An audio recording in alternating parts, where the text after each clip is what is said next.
Friends, stem cutting के द्वारा तो हम सभी रोज़ प्लांट तैयार करते हैं, लेकिन क्या आप जानते हैं कि स्टेम कटिंग के अलावा रोज़ को हम बीज से भी तैयार कर सकते हैं। तो आज मैं आपको बताऊंगी कि आप घर पर ही बीज कैसे तैयार कर सकते हैं और रोज़ प्लांट ग्रो कर सकते हैं। और बीज से भी बहुत आसानी से हमारे रोज़ के पौधे तैयार हो जाते हैं। घर में ही ये बीज लगता है, हमें कहीं बाहर जाने की ज़रूरत नहीं होती है। बहुत से लोगों को पता ही नहीं होता है कि ये बीज प्लांट में ही बन रहे हैं और इन बीज से हम नए पौधे भी तैयार कर सकते हैं। तो चलिए मैं बताती हूँ आपको कि किस तरह से बीज प्लांट में तैयार होता है और हमें उसे किस तरह से ग्रो करना होता है। आप ये रोज़ प्लांट देख पा रहे हैं, इसमें सभी जगह बीज तैयार हो रहा है। देखिए, क्योंकि हम लोगों को ये मालूम होता है कि जब ये बीज फ्लावर सूख जाता है तो हमें से यहाँ से प्रून करना होता है, नहीं तो फिर नए फ्लावर्स नहीं आते हैं या आगे प्लांट की ग्रोथ नहीं होती है। लेकिन यदि आप इनको काट के निकाल लेते हैं तो ये हमारे बीज का काम करते हैं। तो आपको पता कैसे चलेगा? तो जब भी प्लांट में फ्लावर सूख जाता है तो उसके पीछे ये इस तरह से गांठ होती है और इसमें ही हमारे रोज़ के बीज होते हैं। तो इन गांठों को हम तोड़ लेते हैं और उसके बाद बीज निकाल के बीज को सुखा लेंगे। तो आप इस प्लांट में जहाँ जहाँ मुझे देखिए छोटे फ्लावर की छोटी गांठ होती है और ये बीज पककर अक्सर गर्मियों में आपको तैयार मिल जाते हैं और चाहें तो आप इसको प्लांट में भी सुखा सकते हैं। देखिए, मैंने एक बीज फ्लावर छोड़ दिया था तो ये कितनी अच्छी तरह से ये बीज तैयार हुआ है। इस बीज को आपको सुखाने की भी ज़रूरत नहीं है और निकाल के आप इसको डायरेक्ट ग्रो कर सकते हैं। तो मैं आपको बताती हूँ कि इनको निकालना कैसे है। देखिए, इसे मैंने थोड़ा सा इससे दबाकर तोड़ा हुआ है और इसके अंदर आपको ये बीज दिखेंगे। ये इसका बीज है जो कि मैंने प्लांट पर ही सुखा लिया है। यदि आप अधपका बीज तोड़ते हैं तो उसको फिर आपको अलग से सुखाने की ज़रूरत होती है। तो इस तरह से आप रोज़ प्लांट के बीज निकाल लीजिए। ये देखिए, बिल्कुल आपका सूख चुका है ये बीज और इसमें 4 से 5 बीज हमें आराम से मिल जाएंगे।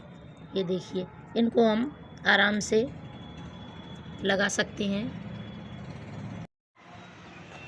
देखिए, इस प्लांट में और भी सूखा हुआ बीज लगा हुआ है।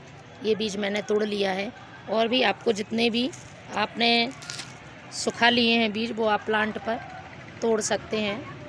तो मैंने ये अच्छी तरह से सूख गया है। देखिए, हाथ से ही इसे क्रश करने से इसमें से बीज निकल रहे हैं। ये बीज हैं। तो ये हमें हमारे फ्लावर प्लांट में से, तो देखिए ये हमारे पास गुलाब का बीज तैयार हो गया है और इस तरह से आपको जितना बीज चाहिए उतना आप तैयार कर सकते हैं। ये पूरा पका हुआ बीज है। यदि आपके पास पका हुआ बीज नहीं है, आपने उसको पहले ही तोड़ लिया है, तो फिर आपको सीड को सुखाना पड़ेगा। ये मैंने पूरी तरह से इस तरह से ब्राउन हो जाता है बीज, तब आप इसको तोड़ेंगे तो आपको ऐसा बीज मिलेगा।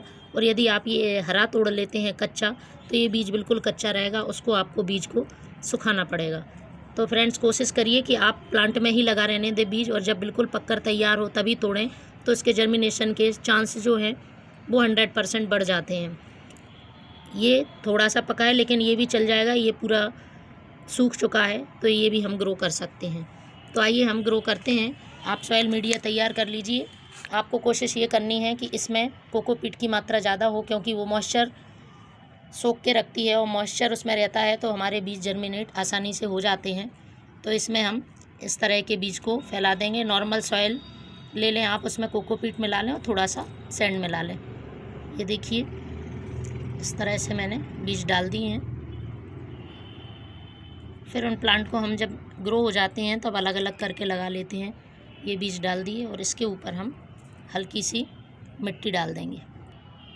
इनको इस मिट्टी से हम कवर कर देंगे और आप स्प्रे पंप द्वारा इसमें पानी डालें। एकदम तेज़ी से पानी ना डालें और सेमी शेड एरिया में रख दें।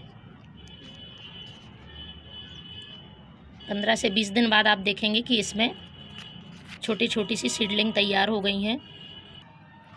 इस तरह से आप इसमें हल्का हल्का सा पानी डाल दें।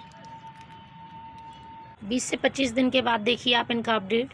हमारी थोड़ी थोड़ी सी सीडलिंग वो तैयार हो गई है और इसमें से छोटे छोटे से पौधे निकलना स्टार्ट हो गए हैं। तो फ्रेंड्स, ये सारे जो हमने बीज डाले हैं वो सारे जर्मिनेट होंगे, थोड़ा टाइम लगेगा, लेकिन आपके नए रोज़ प्लांट तैयार हो जाएंगे। तो फ्रेंड्स, आप देख पा रहे हैं ये वाला प्लांट जो है मेरा सीड्स द्वारा उगाया हुआ प्लांट है और बहुत अच्छी फ्लोरिंग कर रहा है और काफ़ी हेल्दी प्लांट रहता है। इसके अलावा 2 से 3 प्लांट और मैंने सीड से तैयार करे हैं। तो इस तरह से फ्रेंड्स, आप भी यदि लगाना चाहें तो सीड से आराम से रोज़ का प्लांट तैयार कर सकते हैं, वो भी घर के ही बीज तैयार करके। Thank you.